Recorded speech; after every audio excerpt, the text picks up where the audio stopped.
I've been reading all these great ghost stories, and now I feel it is safe to share mine. Being a paramedic literally saved my life. Before becoming one at age 34, I was always a troublemaker, getting into physical fights as a kid and early adult, rebelling against parents, doing lots of hard drugs, and ultimately doing a stint as a drug dealer. I was a real pain in the rear. I'm 44 now, and have completely turned my life around.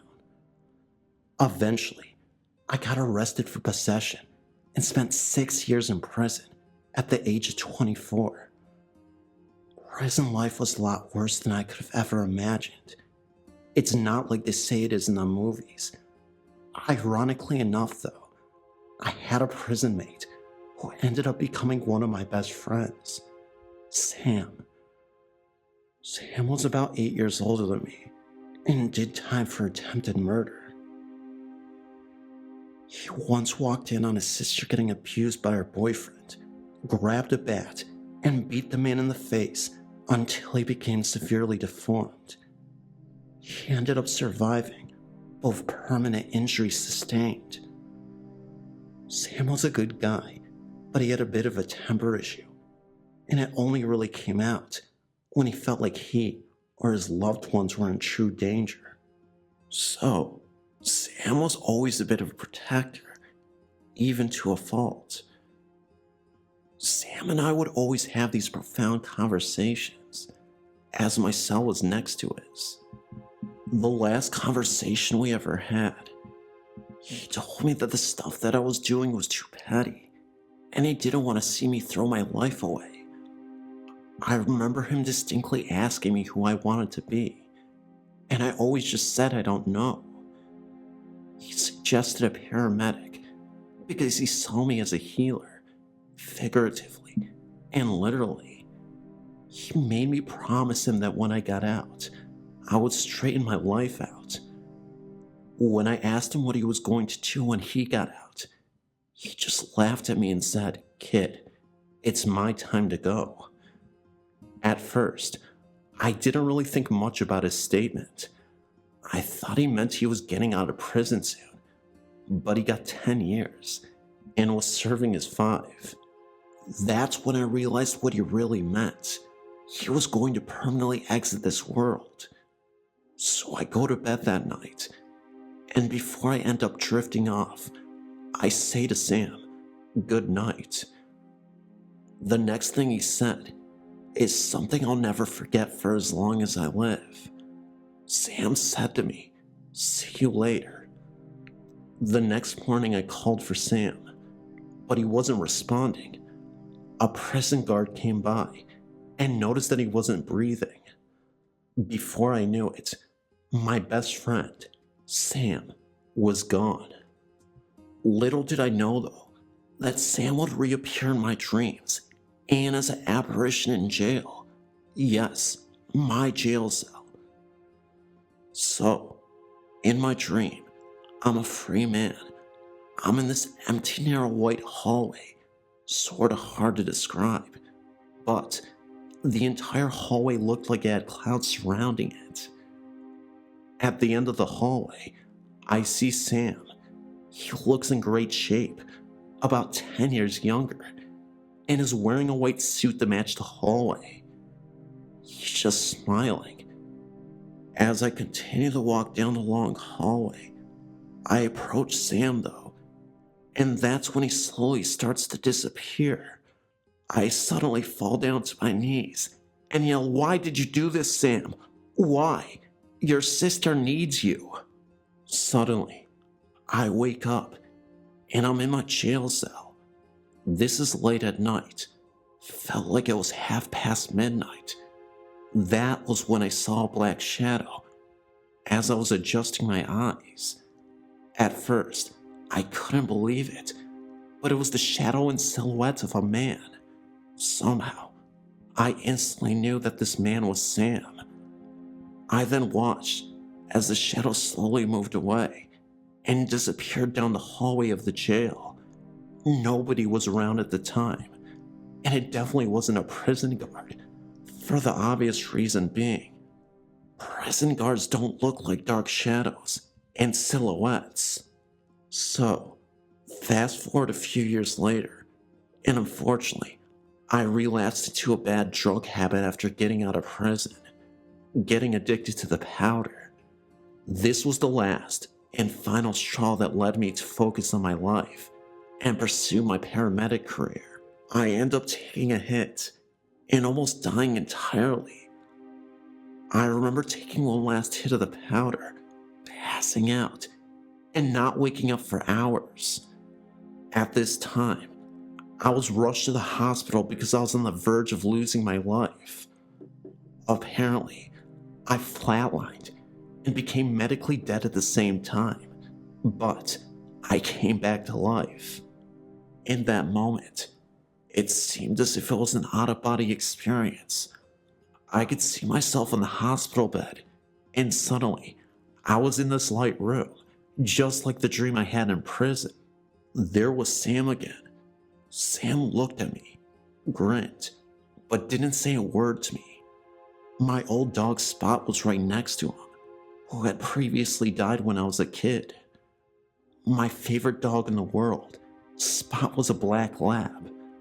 There was an overwhelming peace that came over me, and everything felt so good in the moment. It was a feeling that I didn't want to escape. Suddenly, I regained consciousness, and I'm back in the hospital bed, in tremendous pain. That's when the doctor told me I had basically died, and I was shocked. So, fast forward a couple more years, I finally became a paramedic. I turned my life completely around, and I truly believe that Sam was responsible. I believe that I did see Sam in the afterlife, through spirit communication in my dreams, and also the black outline I saw in the prison. I remember what he said about trying to be a medic, and it just sort of resonated with me. I did want to help people in the end, and it was the best decision I ever made. These days I wonder how Sam would have been if he was still with us, but I'm sure he would have been proud of me now. When I almost died, it was the ultimate wake-up call. In some deranged way, I think Sam was responsible for it. Thanks for reading my story. I know it's a bit unbelievable, but I promise you, this all happened. I know I don't need to prove to anyone that this really happened to me, but I truly believe that Sam is my guardian angel watching over me. I believe that he gave me a second chance at life, maybe because he believed in my potential. Thank you, Sam. I'll never forget you.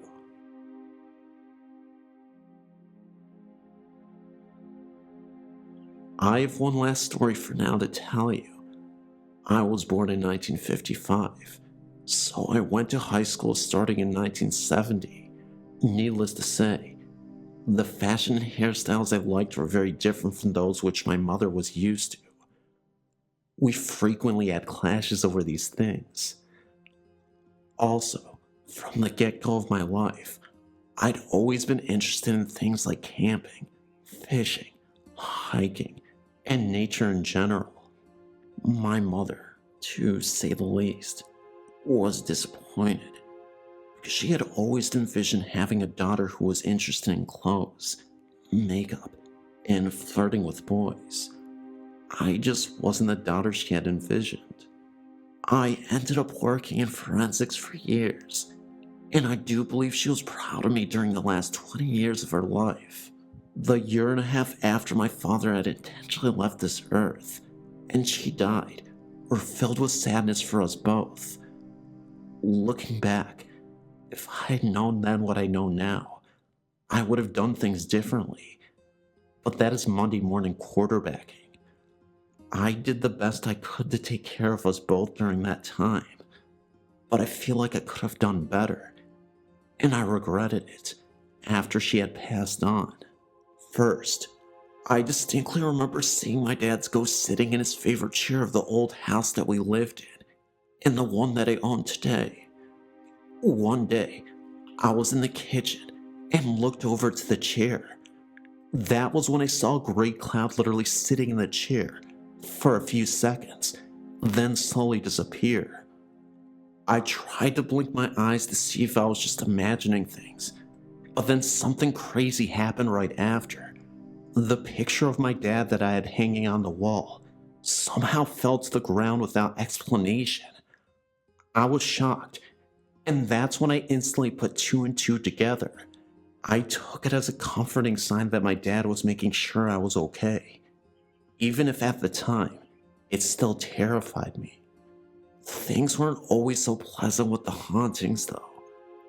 I would constantly hear the sounds of boots thumping upstairs in the middle of the night, always at the same time, for weeks on and off. I wanted to believe it was my dad then too, but he never wore boots, and I don't think he would intentionally scare me off if he knew I was frightened. I remember hearing whispering in my dad's former room, and it sounded demonic, low, like multiple people talking to each other. I was always alone and by myself when these things would happen, so I know it wasn't just me hearing things. In that very same room, in the middle of my sleep, I once heard heavy breathing coming from the closet. I jumped out of my bed, opened the closet door to make sure nothing was there. I was right, nothing at all. When I had my son at age 25, years after my dad died, he was 4 years old at the time, said he made friends with the old man in a fedora hat. This really shocked me, because my dad loved fedoras. He would wear them constantly during life, and even collected them as a hobby. My dad also smoked cigars a lot, and sometimes a light fog, would mysteriously appear in his room without the windows open. At times I would get paranoid and think that the house was smoking. Honestly though, I'm not sure if this was paranormal fog, but everything else was 100% paranormal to me. Now on to my mother. Unfortunately, I never had any obvious hauntings from my mother that were as obvious as my dad's. Sometimes I could swear I saw her face looking into the window of the front door, but because it wasn't clear, I wasn't sure if that was just my mind. One night, not too many months after she had died, I dreamt of her. Framing this photo in my dream were white and red lacy strands, as in a Valentine's Day card. As I viewed this picture in my dream, I heard her tell me I love you. Her voice radiated nothing but 100% love. It was as if she was saying to me, I know we had our differences when I was with you, but I can see things so much more clearly from where I am now, and so I want to tell you now I love you. This was a very intense dream, and I do believe it was a message from my mother. The memory of this dream has been a great comfort to me.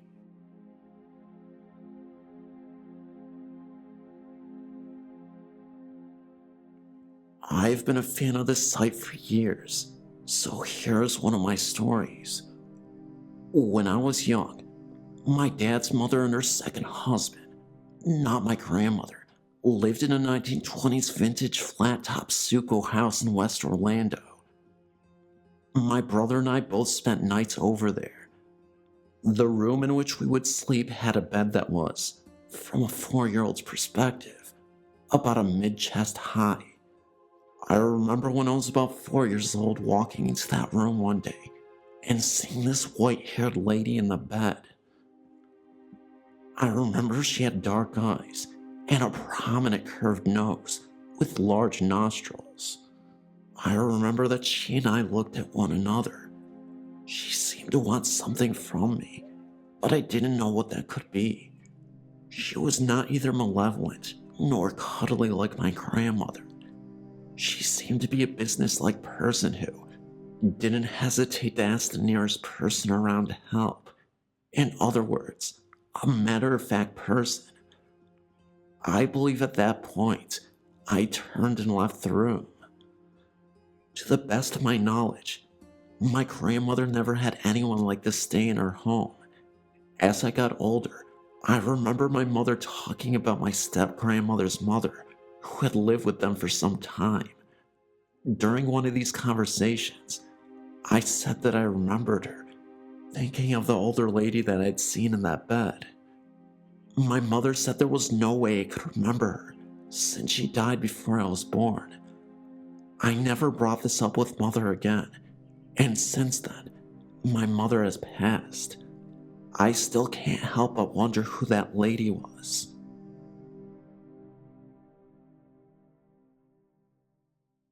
I've been to Church Road with a group of my friends. It's located at Church Street and Burt Road in Michigan. It is haunted. Where the house used to be has been torn down. The temperature would change about 10 to 20 degrees. We tried to test a ghost, so we put my friend's Jeep in neutral, and it was pushed uphill by something. The red eyes are true. If you walk outside your car, he will follow behind you. We also had handprints down the side of our vehicle. We went out there every night for a week and experienced something every night. I've lived in Hillsdale County all my life, and my friend lives right down the road from the cemetery on Burt Road. The truth, it's haunted. I've never seen the sign change, but I will agree that the people who are buried there are not at rest. There are a lot of people who died there of murder, offing themselves, and accidents. I've seen people walk through there at night, and you just get an angry, uneasy feeling about the whole place. You also have to remember that right behind the cemetery is a gravel pit where a woman drowned while swimming out there with her friends. I love the ghost hunt, and I've seen spirits since I was little. I also know that the one on Church Road is not a nice man. I've watched him make one of the people that were in my car very sick, and she didn't get better until we got off the road.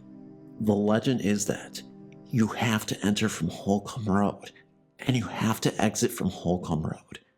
If you don't, he will follow you home. We tried that one night, and he didn't follow us home, but something did, because we woke up to a little girl singing one day, like legit singing, and then we went back. I can't make this stuff up, and I promise you, this is 100% factual. There is a ghostly presence that many have reported as a man who just lingers in that area. I haven't been out there in years, but I'm planning to go back there in a few weeks to see if things have changed since they started building a home on the old foundation where the house used to be.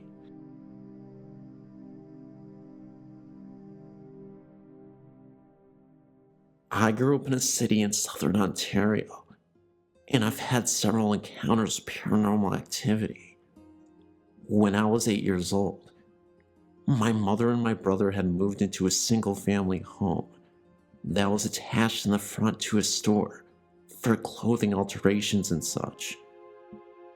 The home was built in the 1930s, and I was unaware as what the history of the home was.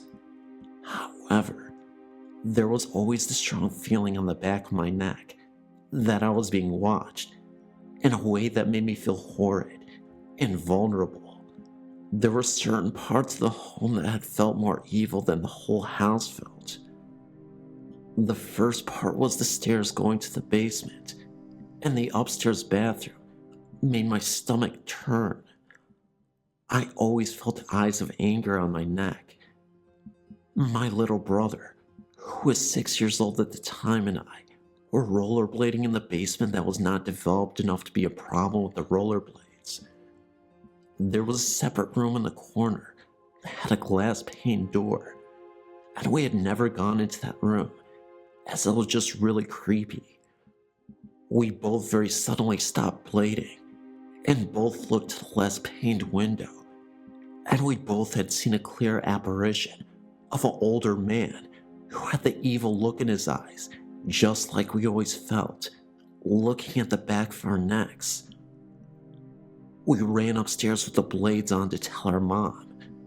She refused to go look, as she then admitted to having the same fear in the home. We did move out within 6 months, as it seemed to be getting worse with things going missing, and my Barbie dolls going missing for weeks, and then re-showing itself mutilated. It just felt horrid to be there for all of us. As an adult, I'd share that story with a woman that I had met, and she knew exactly which house I'd spoken of.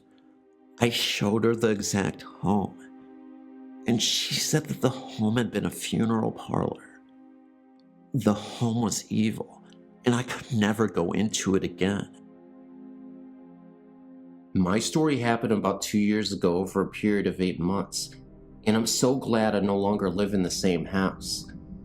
We moved to our current house because we had to, but the happenings in our house just encouraged us even more.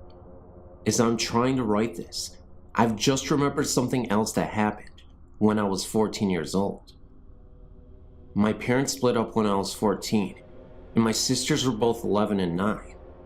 I'd always believed that negative energy could cause occurrences, and so it was no surprise to me when things went a bit strange in our house. First thing that happened was that the TV in my chest of drawers would shake from side to side, which was just not possible. I put it down to reverberations elsewhere in the house, but this was not the case. Second, after returning home one night, I came home and went straight into my room without turning the light on. However, I could see from the light coming in from the hallway. The picture I had on my wall came flying off the wall sideways and hit the door side on, and to this day, there is still a massive dent where it made contact. My younger sister also claimed to have seen the figure of a young girl standing beside her bed one morning. However, I was quick to dismiss it, as I felt as though if I acknowledged it, it would become real. Nothing else happened until 6 years later. We were in our new flat. My mom, me and 2 sisters, and everything was totally normal, up until I'd say about 1 month of being there. Can't really remember the exact order of events, except that last and final one. My sister Jane had told my mom that she had been in bed the night before, and had the feeling of someone pushing the covers down at either side of her, like almost trapping her in the bed, but she put it down to being really tired. My mom, being the world's biggest skeptic, said she was havering, and to get a grip on reality, and to not mention it to her younger sister Gemma, as it would freak her out. She did not tell me also until after a few things happened. A couple of days later, my younger sister Gemma comes to my mom with identical story and automatically assumes they are both in on it and are trying to wind her up, but when both are confronted, denied all knowledge, and my mom began to think along the lines that they may be telling the truth. By now, I know about the whole thing, and so as you can imagine, I'm slightly apprehensive about going to sleep at night. I was in my bed one night, and I had a room of my own, so I was last up in the house, and I think I was reading a book or something. My cat Hajma was laying on the bed, next to my thigh, and leaning on it. I was the only one who allowed him to sleep in my room, because I always felt safer with him there. I heard a noise outside my room, nothing you could really put a name to, and I started to read again, and I looked at Hamish. The next part is a little weird, but I swear it happened. Hamish was lifted 6 inches straight up in the air, still in his curled up position. I freaked. The cat meowed really loudly and ran from the room. I then went into my mom's room because I was slightly petrified. Now, my mom was sure something was happening, yet nothing had happened to her. I was now beginning to think that maybe it was negative energy, again, because this house move had been a result of the breaking up of my parents, and my mom really didn't want to live in the house, and she was miserable, and we were in turn miserable because she was. So 2 months passed with nothing happening, until my sisters and I went to Ireland with my dad on holiday, and left my mom in this house on her own for a week. I phoned my mom whilst we were away, and she seemed on edge, but wouldn't say what was wrong, so that she didn't spoil our holiday. But I had a feeling it was about the house. When we got back, she told me that one night she had went to sleep and she always kept the bedroom door shut. And the way the doors are, you can't just push them to get in. You have to physically turn the handle, which was good because it meant my mom could keep the cat out. She said she was just drifting off to sleep, and she felt the bottom corner of the bed being depressed, as if someone had just sat on it. She thought at first it was the cat and had gotten to the room, but when she put the light on the door, it was still completely closed. She then put it down to her imagination and tried to fall back asleep. Then she felt the same feeling of the covers being pushed down at either side of her, and she also felt a pressure on her chest, like someone was sitting on it. She tried to sit up but couldn't, and she also couldn't reach the bedside lamp, and the next thing she knew, something hit her really hard in the face, full force, and the chest pressure released instantly. She couldn't sleep again, and that night, she spent the night in my grand's house. We came back from holiday, and I then had to spend the last 9 months sleeping in the same room as my mom, as she was too scared. She was so convinced of something bad in the house that she went as far as to go to the library to check what was on the land previously, as these flats had been up for about 3 years. The library couldn't help, as they had no files. My mom gave up, until my sister met a lady at the bottom of our street who spoke to her unexpectedly and said that she had lived in the area all her life and knew we were new. My sister took the opportunity to ask if she knew what was there before the flats had been. She claimed that the car park to the flats had been once completely sealed with a wrought iron fence over 6 feet high that you could not see through, and the home beyond the fence was that of a scandalized counselor, and there was a lot of mystery surrounding his death. We have since found out that this was true, but there's virtually no information on the counselor or the land on which he lived. Now, needless to say, my mom is not a skeptic, and nothing has happened in her new house. Hey Phantom, so I'm feeling a little bit sick again as usual, so if you guys could please drop a like, leave a comment, and let me know which stories you love the most. Share this video because it really helps the channel, and we're getting so close to 30K, so please, if you can, share the video. But really, I want to hear from you guys because I love you guys so much. That's not an exaggeration. Love you guys, and I'll see you in the next video.